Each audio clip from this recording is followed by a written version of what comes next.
Howdy folks, and welcome back to Refsh Outdoors. And today I'm just gonna go a little bit more with the Schneider and Glassic by Pieta, the accidental replica. That's, even though it's 44 caliber, but anyway, I've kind of been carrying it around in the woods the last couple days just because I felt like it, I guess. And trying to get different, you know, if it's a real, honestly, something that you could choose to carry, you know, if you're cowboying, oh, there's times you got to put down a cow, or, you know, or if you're gathered, you know, this isn't everywhere, but places in the western United States, you might come across some big grow operation or a lab somewhere. You gotta have something. I'd probably want more than this, but I've just been carrying it. Now I was carrying it with just 5.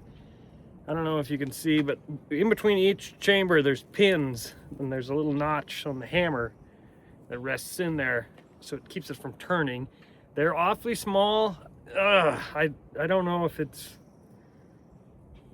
real safe, because they could break easily, but I can't see. But in this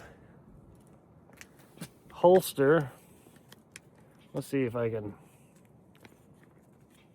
well, here, we'll go like this. So, see if you can see this holster a little bit better. Not really. You know, some people are concerned because that cap is exposed to, maybe, you know, if you're saddling your horse and you pull your stirrup down, stuff like that. But with this holster, it's pretty well covered up. I wouldn't really worry about that so much. What I would worry about more is the hammer. Especially if you're going through brush or something, it doesn't take much. And if you got your gun on all the time, you sit down in an easy chair or something, it really does not take much, unless you had the thong over it. You'd probably be okay, but it wouldn't take much to cock that hammer. So I would probably just carry 5 all the time. Now I got it loaded up with 6, just because we're gonna take a couple shots here with it, for the heck of it. But one thing I was gonna say about this, I actually took a shot at a coyote this morning, and I came up and he wasn't that far away, maybe 75 yards, and I came up and was coming on and had cocked it and was bringing it to bear, and boy, this trigger is a hair trigger. So I shot right over him. Kind of surprised me. So that's something to, you know, keep in mind. You know, if you're try not to rush your shots. But anyway, we'll go ahead. Oh, I gotta put my ears in. I'm a great one for forgetting the earplugs, but anyway.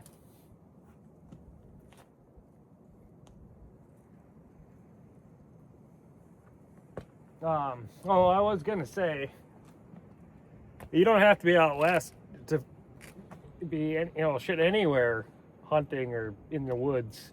You could come across some kind of lab or something. So it pays to be vigilant. So, misfire. This thing's been loaded up for a few days, so that surprised me. Come on.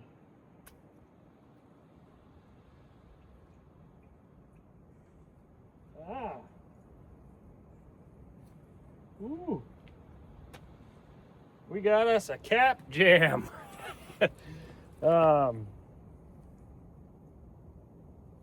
That, I don't know if you can see, but so the cap from the previous chamber got caught in between the under the hammer kind of and the next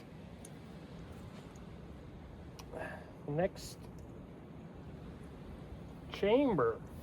So this is gonna be, well, we're gonna have some technical difficulties. All right, we got that jam cleared. I guess in the words of Lucky Ned Pepper, when Maddie Ross tells him that her revolver misfired, he kind of chuckles. Yeah, they will do it. They'll embarrass you every time. So, he wasn't wrong.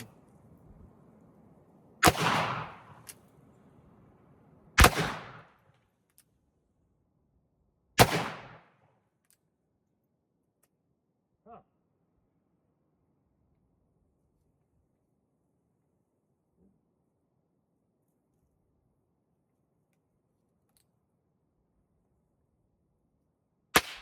Huh. All right, let's see.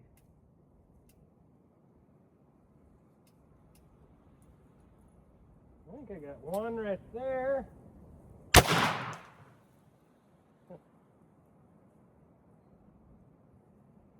Oh.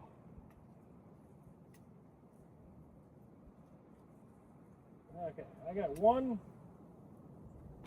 ball left in there.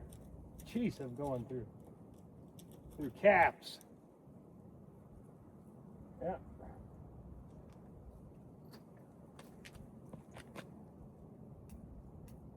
They will do it.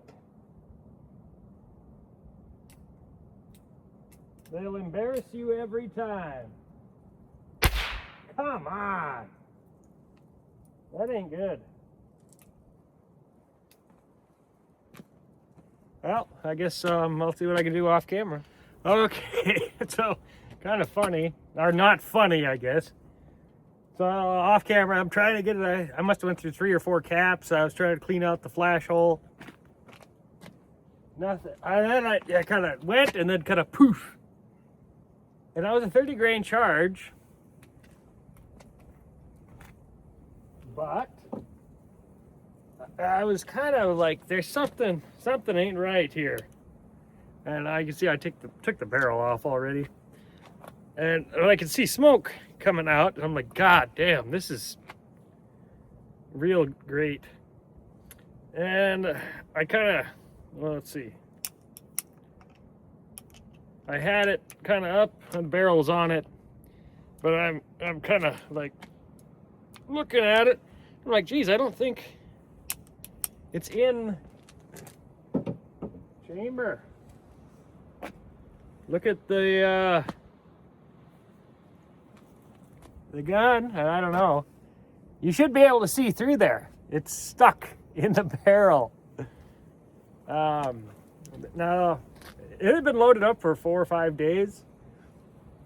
I've never had this happen before, so this is kind of interesting. I'll see what I can do to get it out. Well, I was able to push it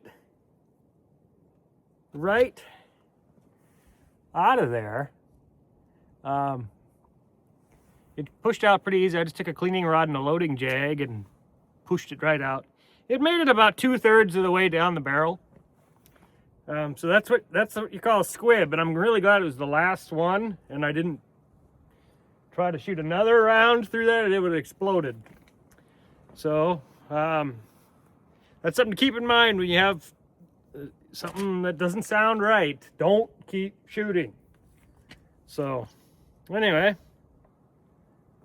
I guess I'll load it up again and we'll see how this goes. Okay, so I loaded up again. I'm going to shoot into some boards and see if we can catch any of these soft round balls.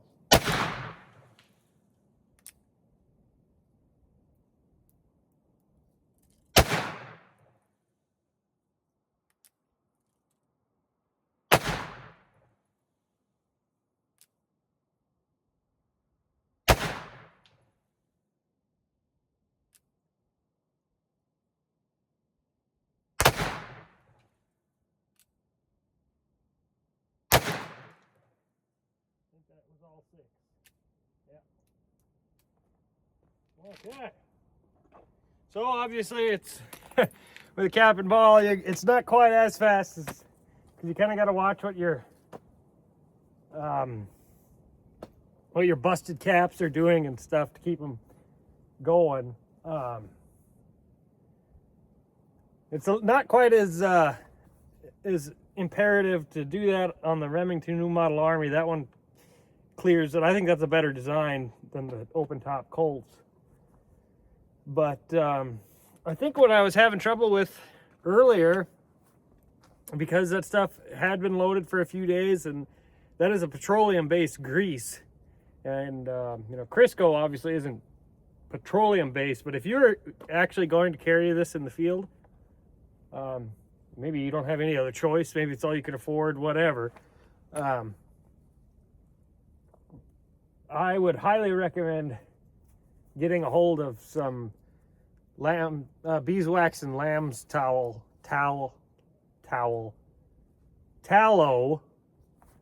mixed together. That was the historic grease over the end.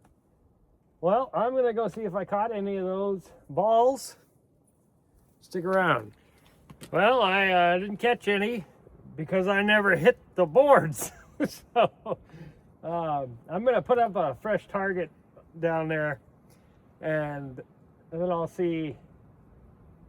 get kind of an idea where this gun is shooting. Well, a little clarification. I did fire off another cylinder, and then I had a different target down there, and I found out I had to aim about a foot low at 20 yards. And of course, my greasy fingers, I didn't have the camera on, but so that would be that little snafu there. But anyway, that'll, I don't feel like loading it again, so. Oh boy. Well, the one that I was going to try to recover ended up going into the board like this, so I can't get it. But one thing I was going to say about these things, even with that 30 grain charge, holding it with the pinky under, you do feel a little bit of bite in your palm if you got big hands like me. So that's something but that's for me with this, what I call the Navy grip.